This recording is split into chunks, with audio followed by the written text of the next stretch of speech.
It's funny you mentioned this because back when I was a Christian, I did ask the question that most Christians end up asking, like, hey, what happens to people who live and die and never hear anything about God? Like, do they go to hell?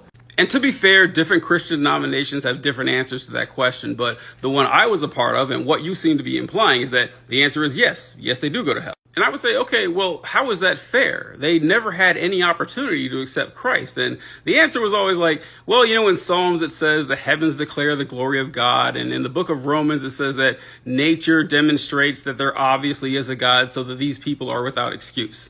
And I'd say, well, look, almost every human civilization in recorded history has assumed that some sort of god or gods created the world, and most people were born into this culture where their friends, family, loved one, the people they trust told them that God XYZ is the correct God. Why are they being punished for doing something that anyone would do in that situation? And they say, well, listen, those were false gods. Like, if any of those individuals wanted to know about the one true God, all they had to do was call out to this unknown God, and he would absolutely send someone to tell them about it. It's like, you just made that up. That is not in the Bible anywhere. Also, it's not true. You know how I know it isn't true? Because Jesus would have died around AD 30.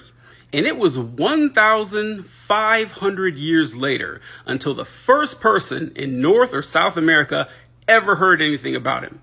Like, you expect me to believe that over a millennium and a half, millions of people across 2 continents, not a single one of them reached out for the one true God when people all over Europe and Asia and Africa did? Like, that's nonsense. And then they respond with stuff like, well, we can't be for certain that Christian missionaries never made it there and didn't tell anybody. It's like, okay, you guys are just being unserious right now. You refuse to grapple with the obvious absurdity of this belief. And like, the reality is that the Christian God is very clearly not real. I mean, he's morally, historically, and logically impossible. I don't know if a God exists or not, but I do know it cannot be that one.